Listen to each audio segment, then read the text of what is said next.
Shalom, shalom, my people. It's been a long overdue video. Yeah, it's been nearly 4 years since I posted videos on this channel. But, I have something special for you guys, you know. And as the title says, I'm just going to get straight into this one. We're going to look at that map where it says Kingdom of Judah. So this see this video as something as food for thought. Let's just get straight into this.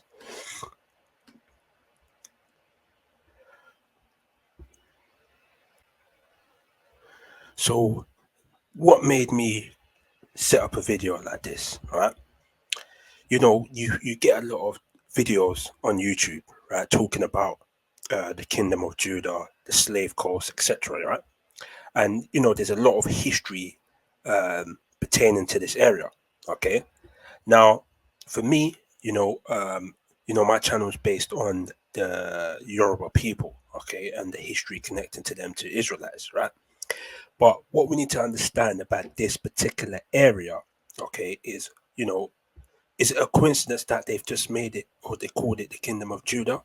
Or is there anything relation to the ancient Judeans and this area, right?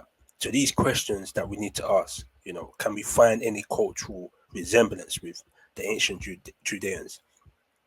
Are there any linguistic relationships? Are there any genetic connections, right? So we're going to look at this properly. Man. Right? Let's start. So what tribes dwell in this area, Kingdom of Judah, right? This particular area here. Yeah. What tribes were there? We had the Ewe people, right? And then if you do research on the Ewe people, you would see that there's a lot of cultural connections, right, with Judeans. The Aja people, the Fon people, the Gadambe people. But today we're going to focus on the Yoruba people, right? We're going to look at if them three questions that we're talking about. Are there any linguistic connections? Are there any cultural resemblance? Or are there any genetic connections, even history, right? But we're going to face this out. We're going to take our time with this and really just look at the surface level of evidence, right? Because we need to understand if they're going to call something the Kingdom of Judah, right? And there's nothing relating to the ancient Judeans, then we're just seeing, okay, it's just a coincidence. But in the surface level, if we can see any connections, then there's something that's food for thought, right? What's the likelihood of that happening? Okay, so let's start and take a look at this. So we're going to look at the linguistics, right, of the Yoruba people. We're going to look at some words and compare it to some Jewish words, or not even Jewish, some Hebrew words, sorry. Okay. So we're going to look at this word Bale, right? The word Bale. Okay. This is the Strong's definition, right? The Strong's Concordance, H1184, right? And it's called Bale of Judah, meaning lords of Judah or citizens of Judah, right? Was a city in the tribe of Judah from which David brought the ark into Jerusalem. In 1 Chronicles 13, verse 6, the city is called Kedrath Jarim, right? So the actual city is called Kedrath Jarim, but the word that they used is Bale of Judah. Let's read this in the actual scriptures. Again, David gathered together all the chosen men of Israel, 30,000.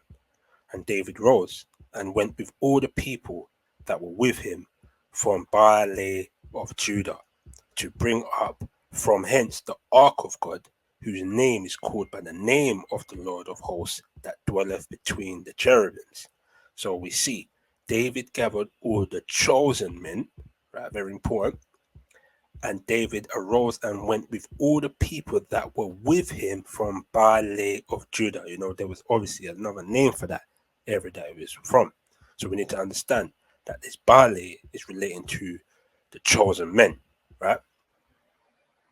Now let's look at the word Bale, right, with the Yoruba language, right? So they have a word called Bale also, which actually means the same thing.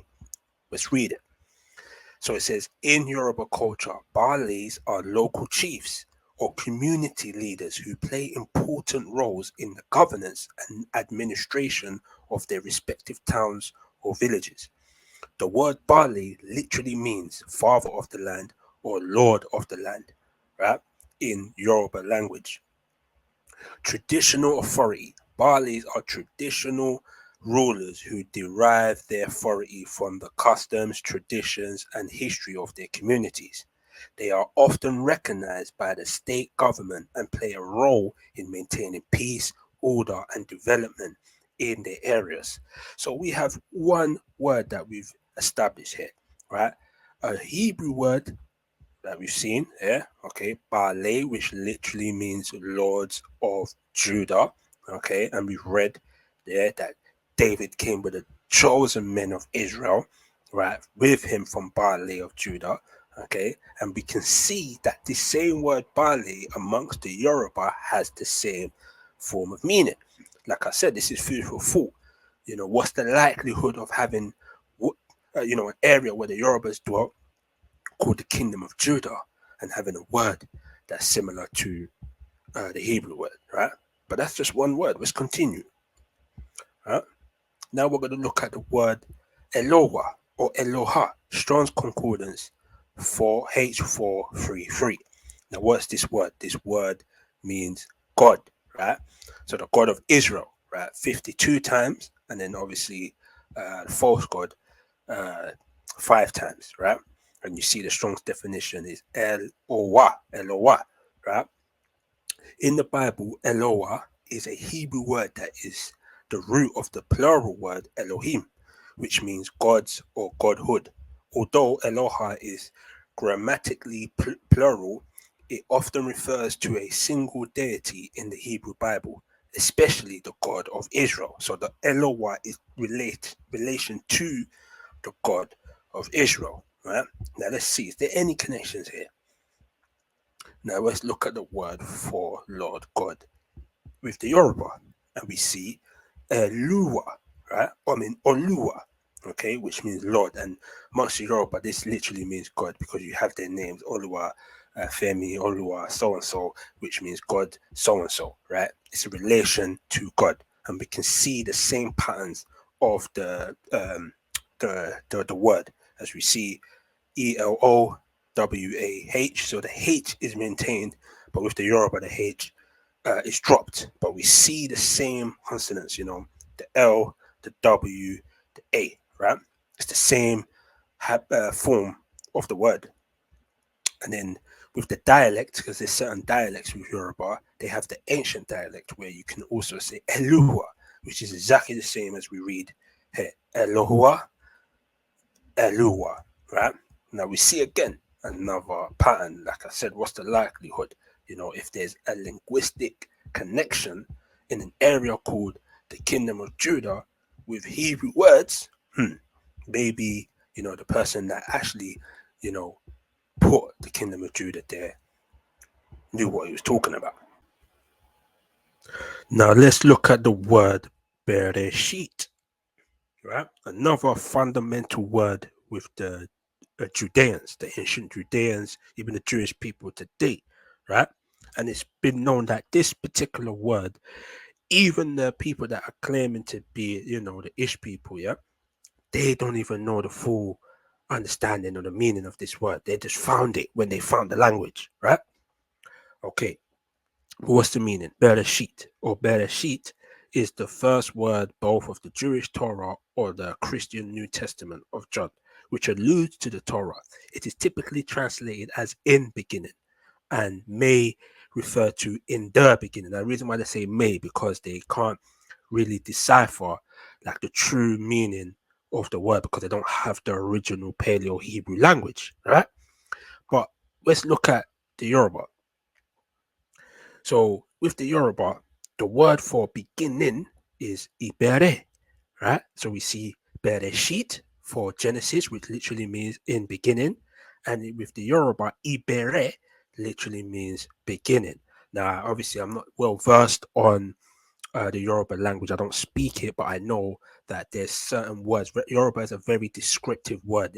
Each word has a meaning. So when you break down a word, it literally means like you're literally describing something. That's the best way I can explain it.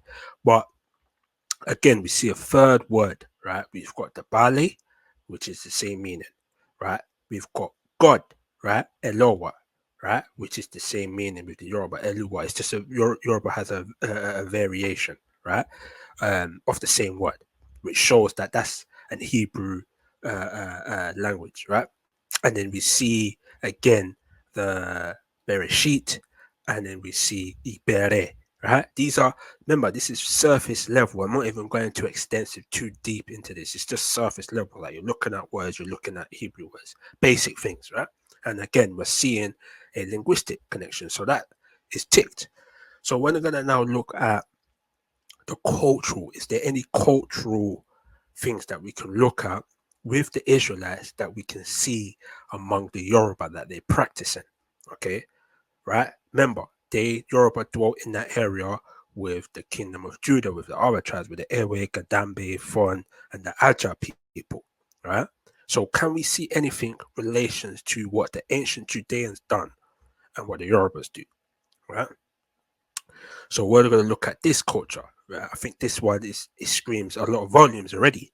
Right, the 8th day circumcision and the naming ceremony. Right, so we're going to take a look at this book, Yoruba of Southern Western Nigeria, book by William Bascom. Right, so let's read. The mother and the child remain in the house for a specified period of time, usually 6 days for girls and 8 days for boys, but the period varies from clan to clan. On this day, the child is named and it is taken out of the house for the first time since the day of its birth.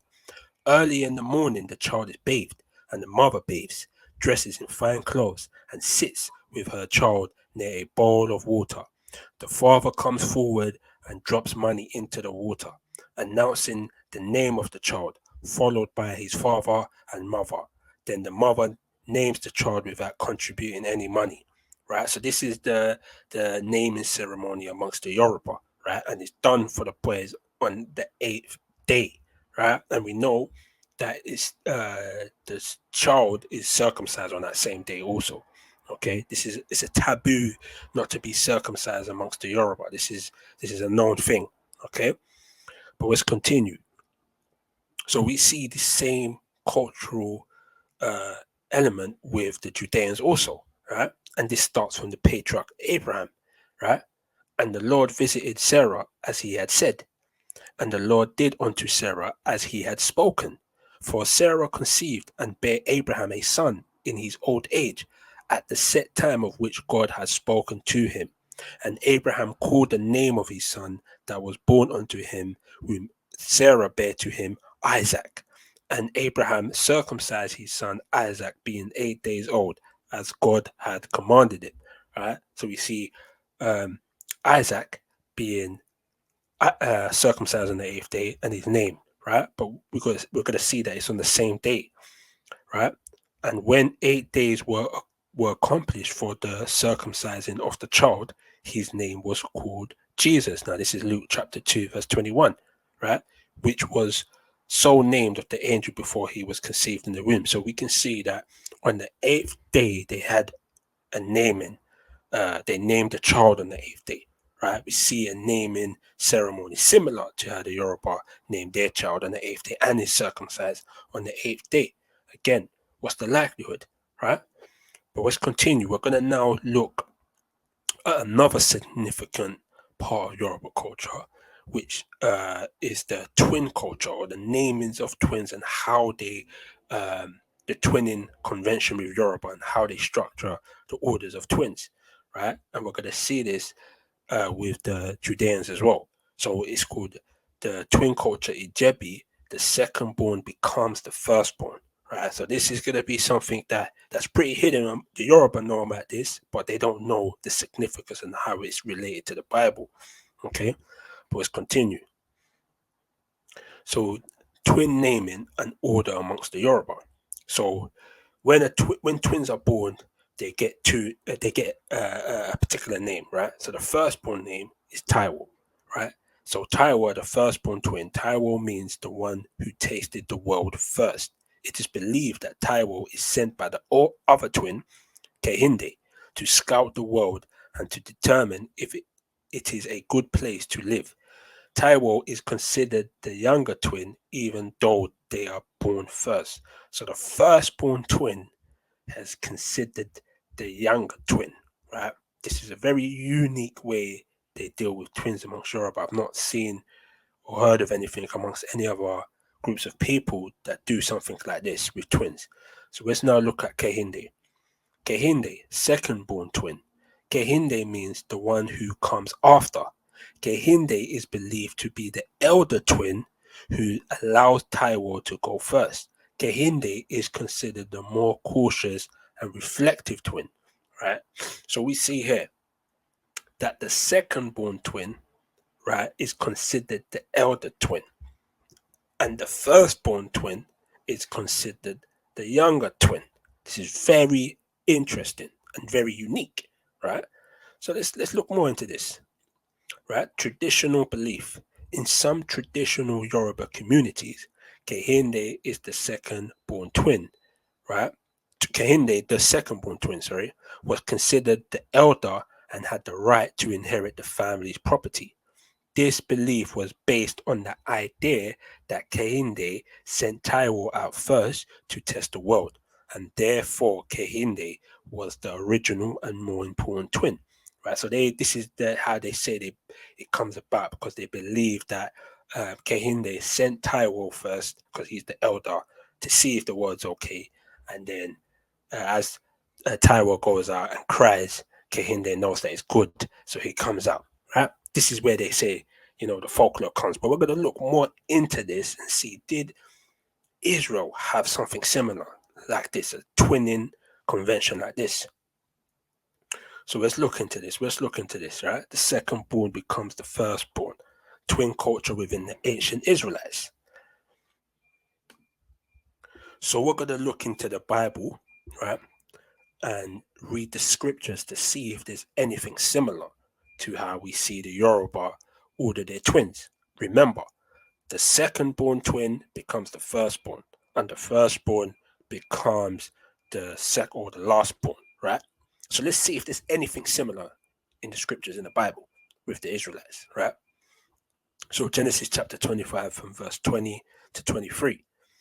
And Isaac was 40 years old when he took Rebekah to wife, the daughter of Bethuel, the Syrian of Pandanaram, the sister to Laban, the Syrian. And Isaac entreated the Lord for his wife, because she was barren, and the Lord was entreated of him, and Rebekah his wife conceived. And the children struggled together within her, and she said, If it be so, why am I thus? And she went to inquire of the Lord. And the Lord said unto her, 2 nations are in thy womb, and 2 manners of people shall be separated from thy bowels. And the one people shall be stronger than the other people, and the elder shall serve the younger. Very interesting. Let's continue. So we're going to continue. And when her days to be delivered were fulfilled, behold, there were twins in her womb.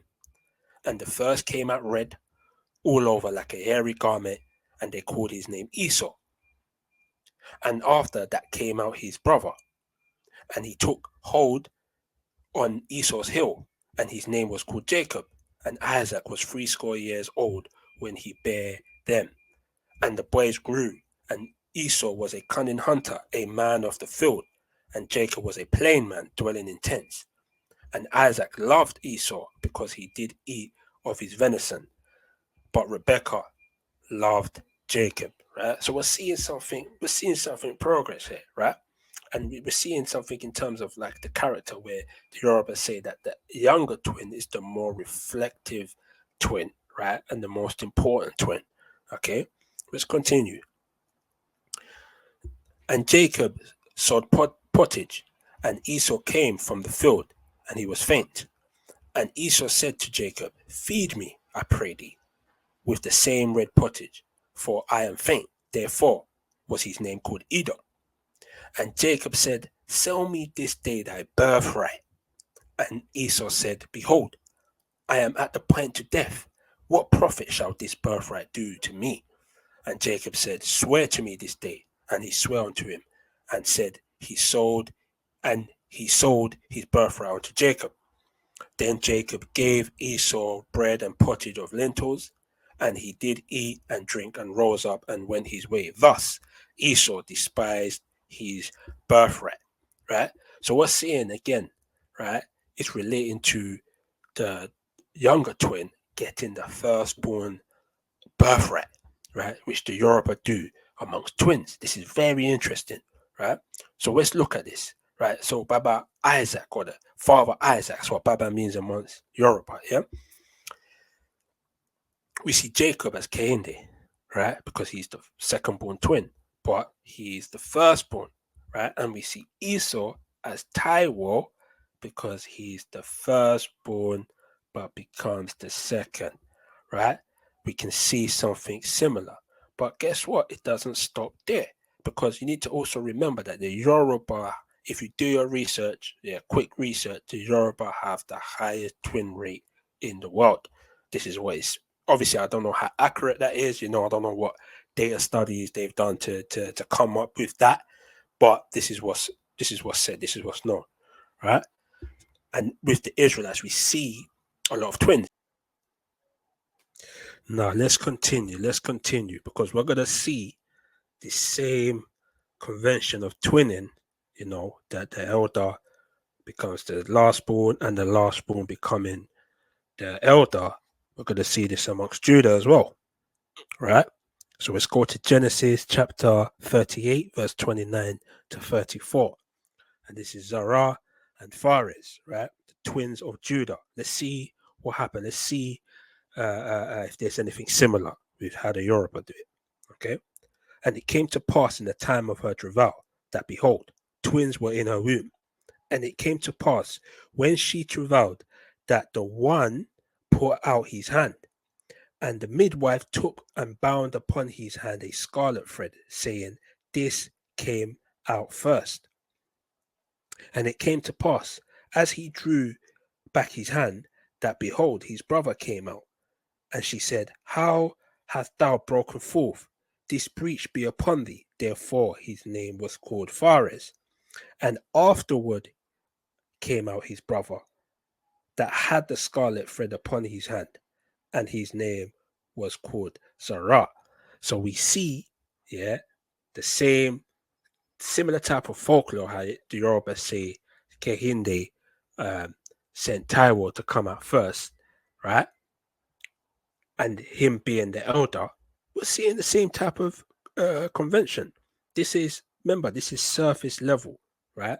Obviously, I know about this because obviously I'm more affiliated with the Yoruba, but this is always stuck out to me. Like, why did they always do twins like that? And anytime you see twins amongst Yoruba, they have that same name, right? Taiwo and Kehinde, right? And Kehinde is also, it's the same convention, right? And this is interesting because, again, we're going to see Juda, right? Again, we see Zara, Kehinde, and we see Phares, Taiwo, the same type of culture that we see with Yoruba, right? We've already established there's a linguistic connection, right? We've seen multiple words. We've seen the circumcision and the naming on the 8th day, which the Israelites done. Now we're seeing something in terms of twins, right? This, again, I ask you this question, what's the likelihood of this being, a coincidence? Okay. We're going to look even further because we're seeing the same type of thing across the Bible with the patriarchs, right? Now, there's no, there's nothing in the Bible to say that Ephraim or Manasseh are actual twins, but we see with Jacob how he blessed Ephraim over Manasseh, and Manasseh is the firstborn, right? And Ephraim was the second. Again, we see the same type of thing amongst the Yoruba. We see with Abraham, obviously, we know that Isaac was from Sarah and Ishmael was from Hagar, right? But who was born first? Ishmael, and who was born after Isaac. But Isaac got the firstborn. Isaac was the one that got the covenant, right? Let's continue. Again, now this one, obviously, this is me, looking deep into it, but we see it with Adam and Cain and Abel. Cain was born first, and who came after? Abel. And who was the one that was accepted before God? Abel, right? So we're seeing how, wow, like, something like this, the Yoruba are just saying it's a folklore, but, if you look deeper, we can see that it goes from the Bible, it goes deep, right? So I'll ask you this question. Is this just a coincidence, right? Can we really say that this is a coincidence? That Emmanuel Bowen in the 1600s or the 1800s, I'm not too accurate, right, drew a map calling it the Kingdom of Juda on the slave coast, and we look at one of the tribes, right, which is the Yoruba people, and we find linguistic connections, we find a cultural connection, and we find well, we ain't even gone into the history, and we ain't even gone into the genetics yet. If you want to know more, put it in the comments. Let me know if this video was food for thought. Again, we haven't even gone in depth. We've just scratched the surface on the depth of this topic. The current times that we're in, our people need to wake up. And a lot of history, a lot of information, misinformation has gone out there and has really destroyed our people. So the restoration of our people is just giving them food for thought, making them look into things a bit further. Okay, so hope this video gave you more information. Look at his channels, like and subscribe. There's gonna be more coming soon, man. I'm out. Peace. Shalom.